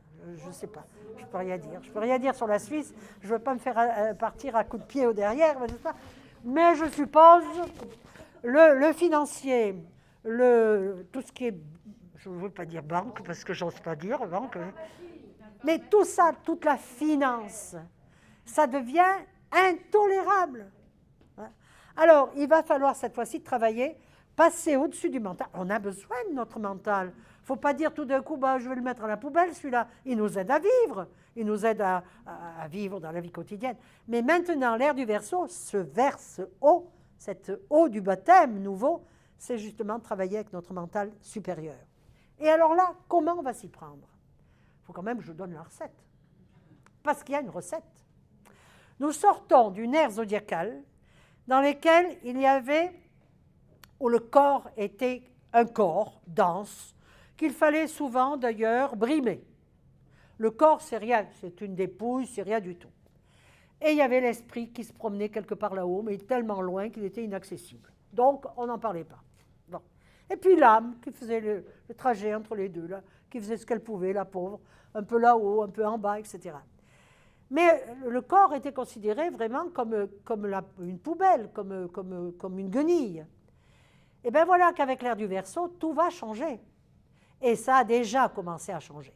Alors là, je vous mets quand même, je suis contente de vous le dire, c'est-à-dire qu'il y a maintenant ce qu'on appelle, imaginez un immense, comment on appelle,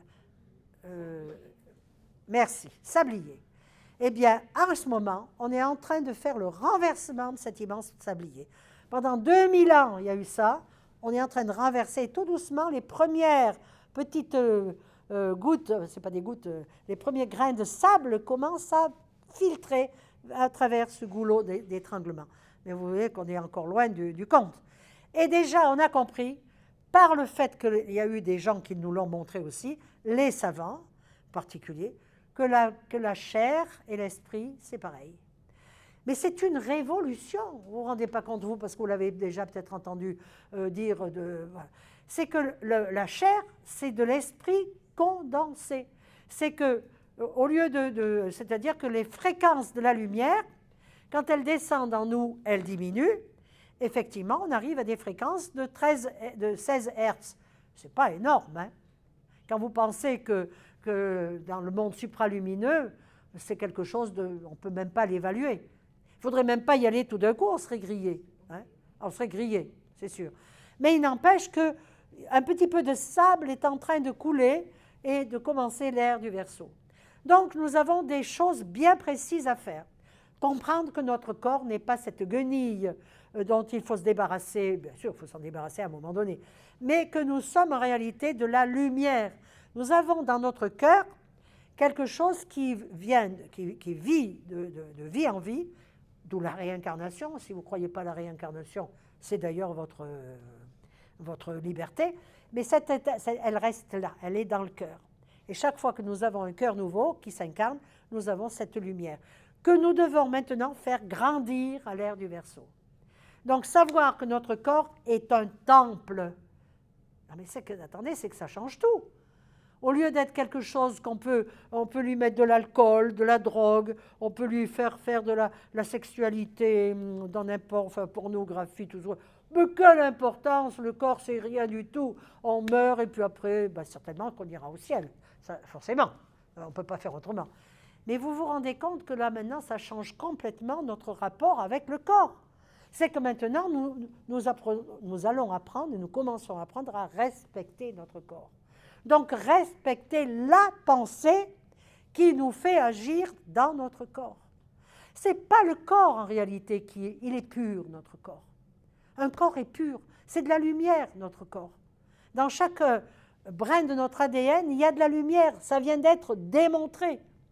Mais quand la pensée, le mental inférieur, commence à nous plomber, alors c'est j'ai envie de manger ça, j'irai pas dire trop de chocolat parce que vous avez beaucoup de chocolat en Suisse, alors je ne veux pas démolir votre industrie de chocolat.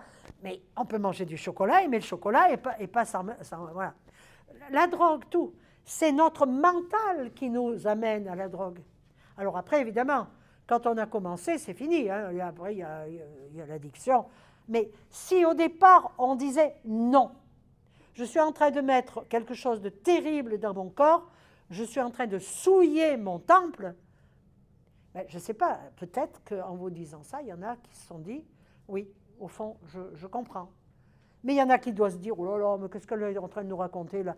Mais pourvu que ce ne soit pas vrai, surtout, parce que moi j'ai envie de continuer à boire mon alcool, à fumer ma pipe, etc. Après, voyez-vous, ce sont des choix à faire.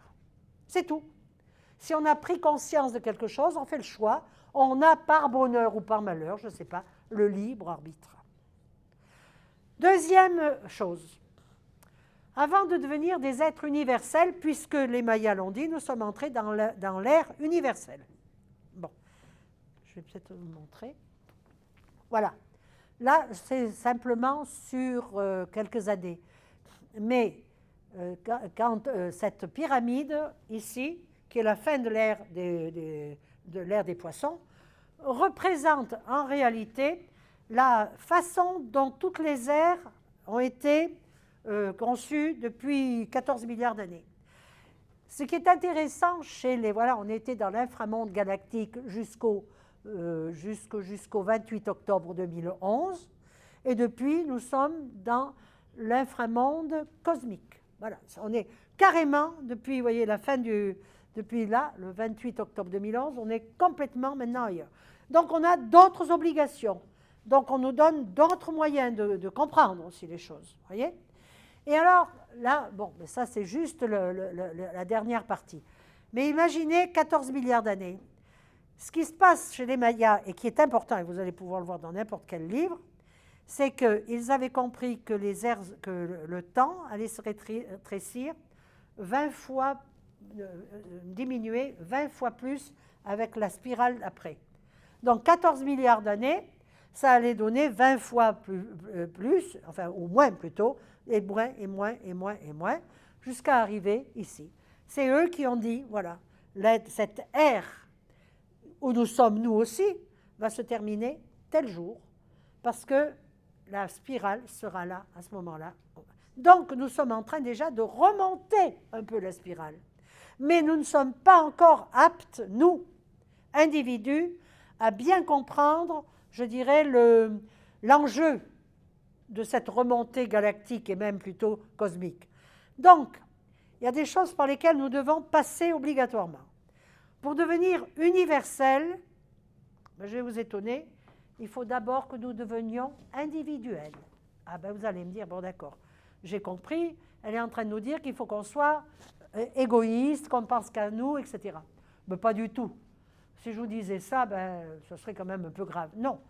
Être individualiste, ça veut dire avoir le courage d'être ce qu'on est, d'avoir ses opinions, de penser pas soi-même, d'avoir le courage même de se tromper. Voyez? Avoir le courage de se tromper.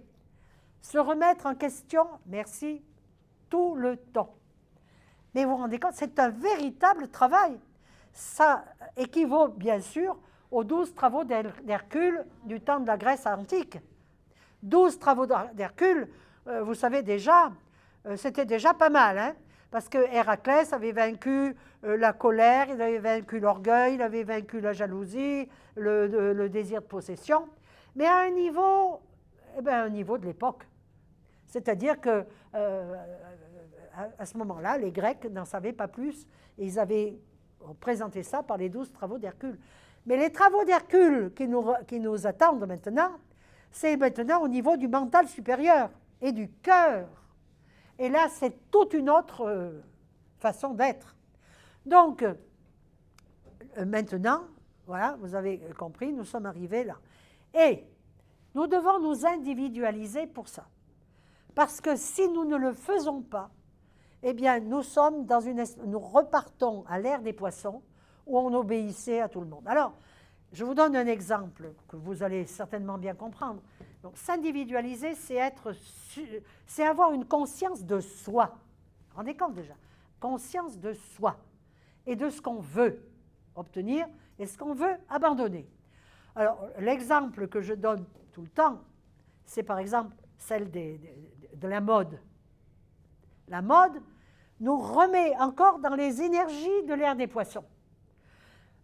Voilà, quelqu'un, un grand couturier, Dieu sait qu'en France on n'en manque pas, va dire les femmes, à partir de l'automne, elles vont être obligées de s'habiller comme ça. L'automne après, elles seront comme ça. Et si elles n'obéissent pas, elles ne seront pas à la mode, on va les regarder de travers. Et les gens, évidemment, qui aiment beaucoup ce genre de choses, elles vont suivre la mode. Et il y a des femmes qui se disent, mais moi, ça ne me va pas, ce truc-là. Mais je ne peux pourtant pas faire autrement. Regardez toutes les chaussures aussi dans les écoles. Je ne sais pas si ça se fait en Suisse, mais tout d'un coup, pour être bien accepté dans un groupe, il faut avoir des Nike. Oui, ici aussi. Je vois que c'est très bien. Voilà. Si un élève, tout seul, il ne peut pas peut-être aller. Mais quand même, s'il disait, moi je regrette, mes parents ne peuvent pas m'offrir des Nike, moi je viens avec des baskets quand même.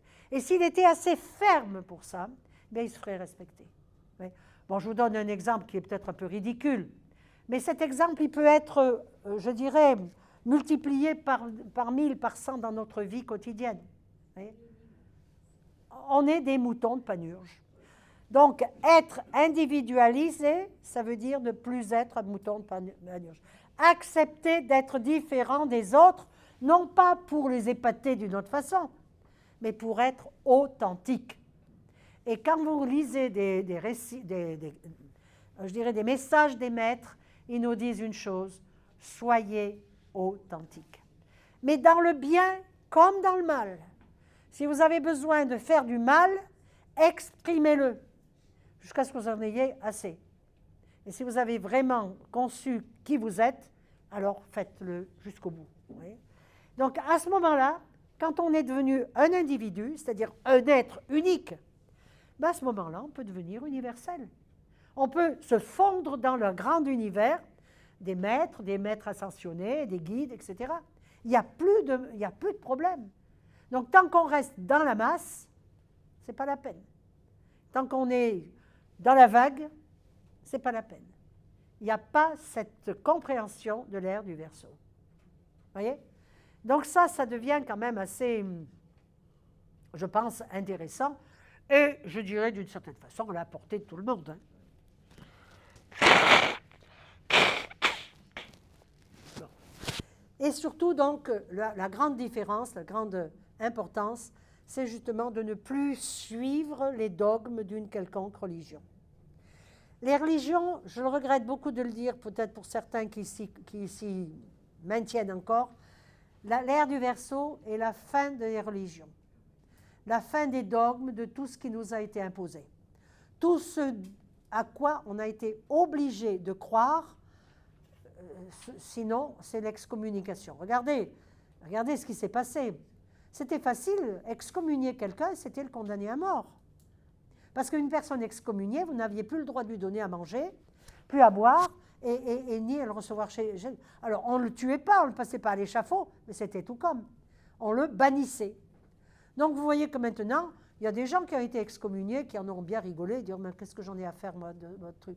Donc, vous voyez, il y a déjà quelque chose qui est en train, malgré tout, de se manifester, c'est-à-dire plus d'obéissance à des êtres qui vont nous dire, voilà, ton ennemi est là.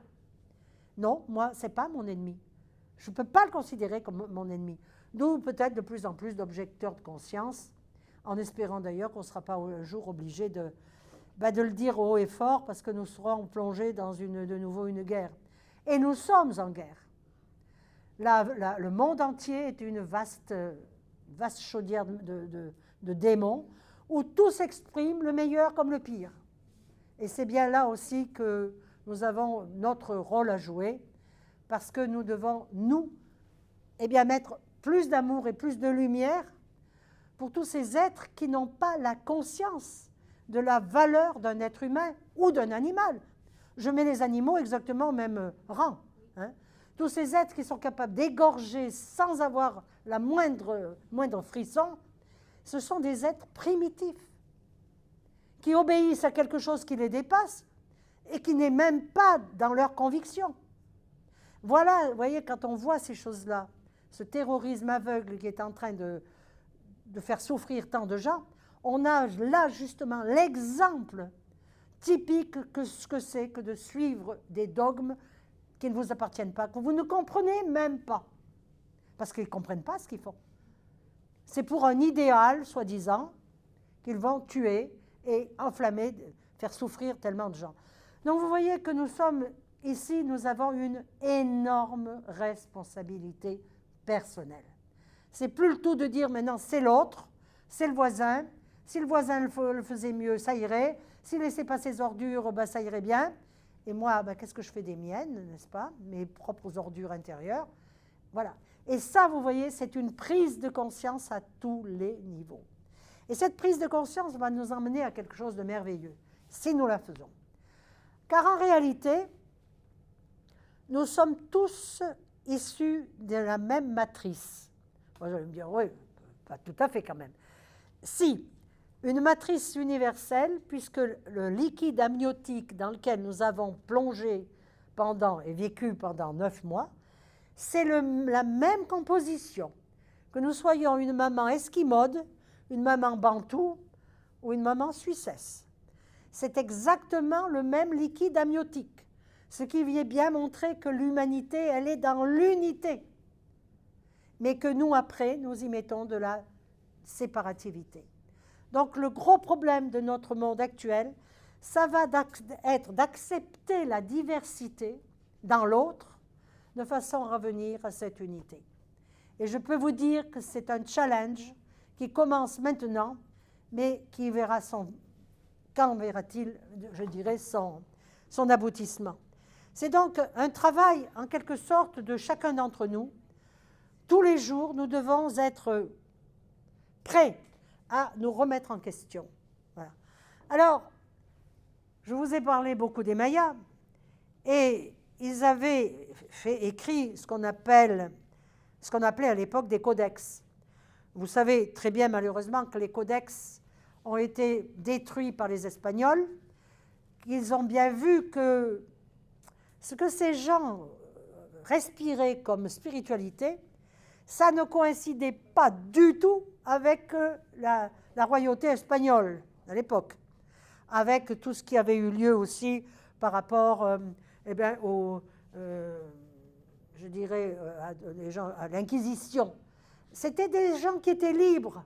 Ils avaient de l'or plein les poches, mais pas plein les poches, l'or était là. Ils n'en avaient pas besoin. Il leur servait juste cet or pour honorer leur Dieu. Donc ils faisaient des statues en or, etc.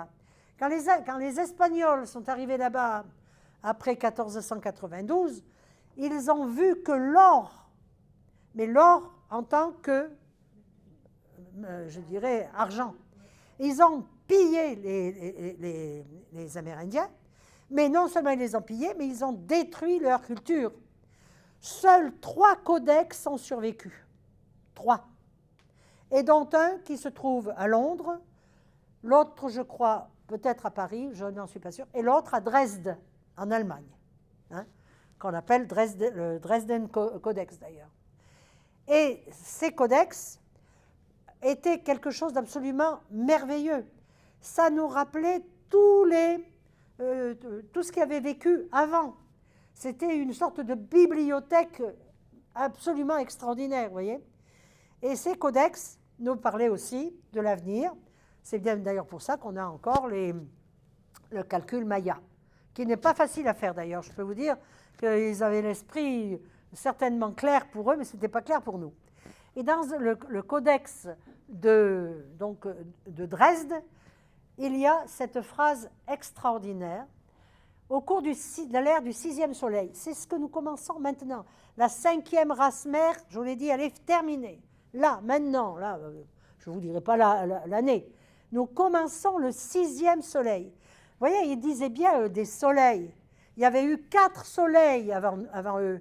C'est-à-dire que 4 fois, le soleil avait brillé de telle façon, comme je vous disais, qu'il avait induit sur la Terre des changements avec les aires zodiacales dont je vous parlais. Nous sommes à la pointe du 6e soleil. C'est-à-dire que tout est possible pour l'humanité actuellement.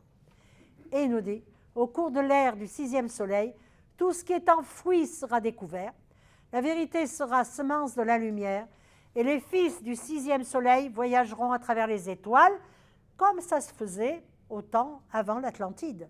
C'est-à-dire au continent de Mule, et les Lémuriens voyageaient avec des vaisseaux. Et les pyramides, dont on n'a pas juste effleuré l'idée tout à l'heure, c'était des capteurs d'énergie, et des émetteurs et des capteurs d'énergie. C'est-à-dire que toutes ces pyramides, il y en a partout dans le monde, en Russie, en Chine, même s'ils ne veulent pas le dire. Il y en a au Pérou, il y en a aux Marquises, il y en a même en France, peut-être même en Suisse, ça, je ne sais pas, pourquoi pas. Eh bien, ces pyramides étaient disséminées sur la Terre selon certains réseaux de communication, vous voyez. Il y a 30 000 ans, on savait déjà former des réseaux de communication. Et évidemment, nous, après, on a dit ça, c'est ce gros tas de pierres là, ça ne sert vraiment à rien, et on va le démolir, et ça va nous servir à construire nos cabanes. Ouais, d'accord, on a fait ça, on l'a fait. Bon. Mais donc, ça veut dire que maintenant, les enfants du 6e soleil vont pouvoir de nouveau, pendant cet âge d'or qui commence, vont pouvoir revenir à quelque chose de beaucoup plus cosmique, voyez. Et ça, c'est un grand espoir pour l'humanité. Mais cet espoir, je vous le dis, j'en suis profondément consciente, il repose en chacun d'entre nous. Et nous faisons partie tous, je vous ai parlé de la matrice dans laquelle nous avons baigné pendant 9 mois. Mais ce qu'il faut savoir, c'est que ces aires zodiacales dont je viens de vous parler, ce sont aussi des matrices. Le Créateur a fabriqué des matrices. Chaque ère zodiacale a apporté quelque chose à l'humanité, une évolution dans tous les domaines. Vous voyez, exactement. Donc, si nous venons de quitter une matrice, avec tout ce qu'elle comportait, il faudrait en avoir le meilleur, en prendre le meilleur, et maintenant commencer à zéro avec une nouvelle matrice qui est celle de l'ère du Verseau. Et c'est vraiment là-dessus que je vous quitte, et je vous souhaite vraiment. Nous irons tous à l'ère du Verseau ensemble par la connaissance.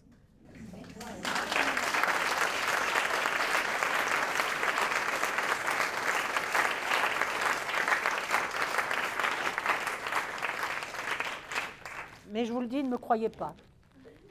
Surtout ne me croyez pas, je ne suis pas en train de vous mettre un dogme sur les dogmes, c'est vous maintenant qui devez voir ce que vous en pensez. Pas de pression. Voilà. Vous pouvez avoir un dernier regard sur la lame de tarot Tempérance, qui est en train de déverser justement l'eau de la connaissance et en même temps des ondes. Vous voyez, elle a les deux. Là. Voilà. Tempérance. Soyons dans la tempérance, car le temps de l'errance est passé. Alors, avez-vous des questions, des choses qui vous paraissent pas très claires ou que vous réfutez? Vous dites, moi, je n'y crois pas, je ne veux pas entendre ça. Voilà, allez-y, dites-nous tout, dites-moi tout. Oui. Je voulais juste rajouter une petite chose. Vous nous avez parlé des dogmes, et puis Des des dogmes, Oui. des religions. Oui. Et c'est vrai que lorsque cette période a commencé, c'est aussi la période de l'asservissement de la femme qui a commencé.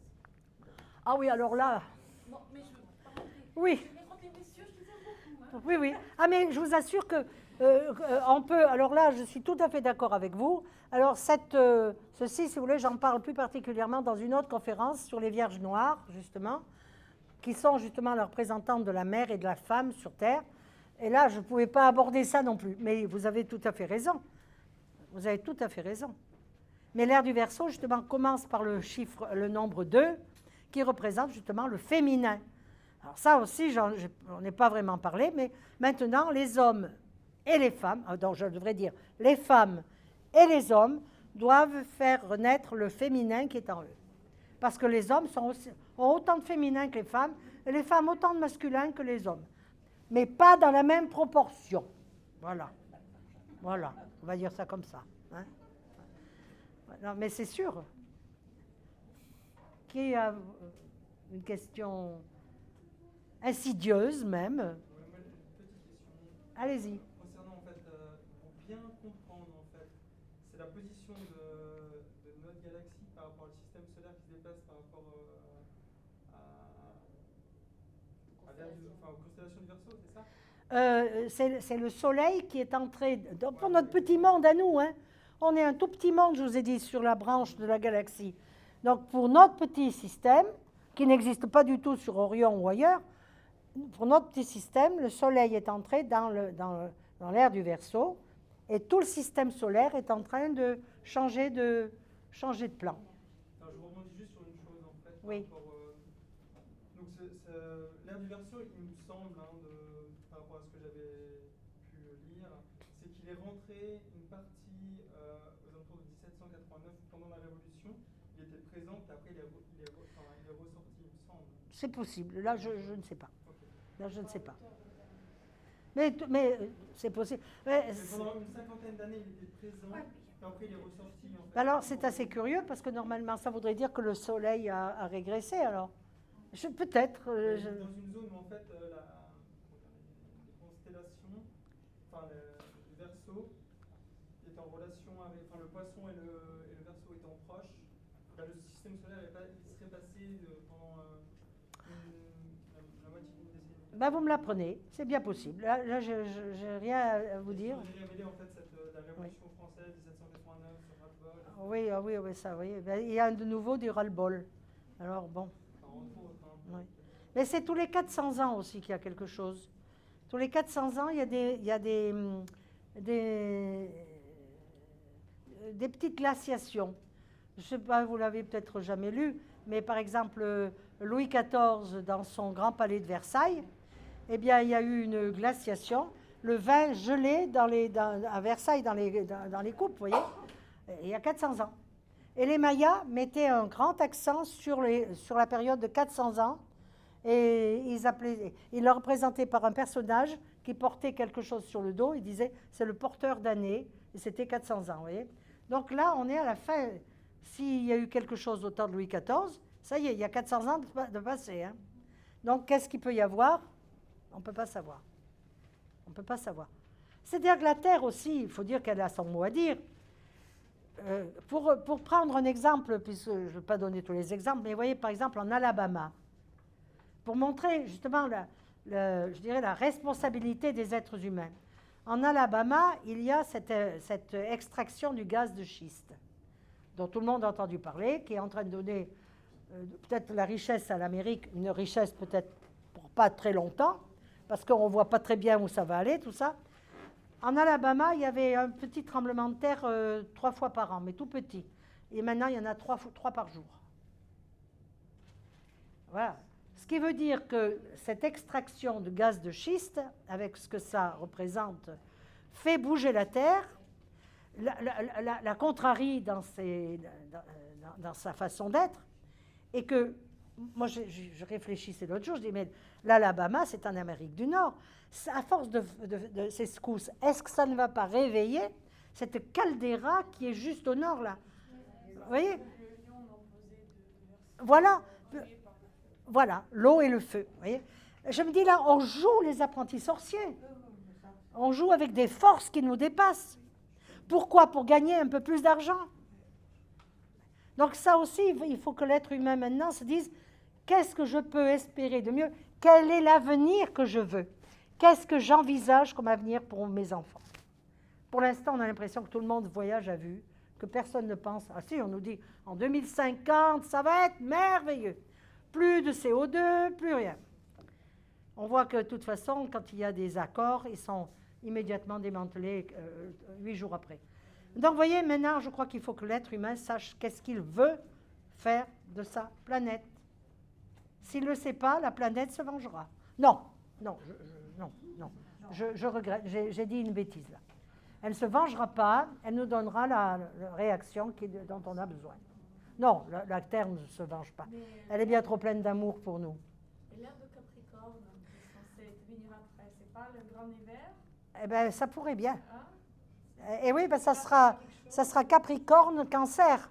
Donc peut-être de nouveau que de la glace partout. Hibernation embryonique de Cancer.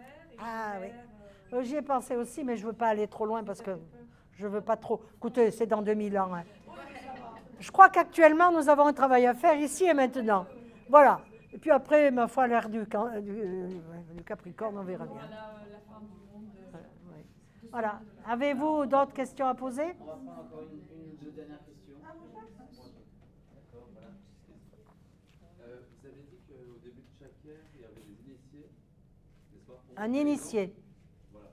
Plusieurs initiés, je suppose. Oh ben oui, bien sûr. Et est-ce que donc, ces initiés en question, en théorie, seraient nés enfin, ne pourraient pas être nés avant l'ère en question? Ah ben bien sûr que si, ils ont été préparés de longue date, dites. On est compte quelqu'un comme Bouddha, il n'est pas arrivé comme ça par un miracle, Jésus non plus, Mahomet non plus. Ils ont été préparés d'incarnation en incarnation. Parce que vous comprenez que ce qu'ils subissent après quand ils arrivent sur la Terre, et qu'ils commencent à donner un nouvel élan à une humanité, à toute une humanité, toute une génération, vous pensez bien qu'il faut qu'ils aient été préparés de longue date. Hein. Ah oui, oui, oui, oui, oui. Ça, vous pouvez en être certain. Certain. Alors le prochain, ben, ça sera simplement peut-être le Christ solaire qui est déjà là et qu'il faut que nous fassions vivre en nous, entre justement notre cœur et notre mental supérieur. Si nous n'arrivons pas à débloquer ces deux, c'est-à-dire faire quelque chose qui soit cohérent, nous ne passerons pas à l'ère du Verseau. Elle n'aura pas lieu. Et là, les maîtres le disent, hein, ils nous avertissent. Si vous ne pouvez pas prendre le train en route, si vous n'êtes pas capable de vous positionner, eh bien, ça sera remis à des millénaires. La matrice s'écroulera et vous serez obligé de passer. Ça, c'est net. Je ne l'ai pas inventé et ça fait un drôle d'effet quand même. Si vous laissez passer le temps qui vous est imparti maintenant, eh bien, ça sera... Parce que vous savez, là-haut, ils s'en foutent, hein, au fond. Ils ont l'éternité devant eux. Mais nous, on n'a pas l'éternité devant nous. On a maintenant à travailler. Oui, c'est donc... c'est un peu dur à entendre, je reconnais. On aura envie plutôt d'avoir des bisounours tout le temps et puis de dire, oh, c'est pas grave, c'est pas grave. Mais chacune de nos pensées est grave. Chacune de nos pensées va... je dirais, s'agglutiner avec la pensée de milliards de personnes. Et donc, justement, ces êtres évolués là-haut, comment vous les matérialisez? Ah, moi, je ne peux pas les matérialiser, ce sont des... Comment vous les exprimez? Ben, ce sont des consciences. Voilà. Des consciences et en plus qui se sacrifient.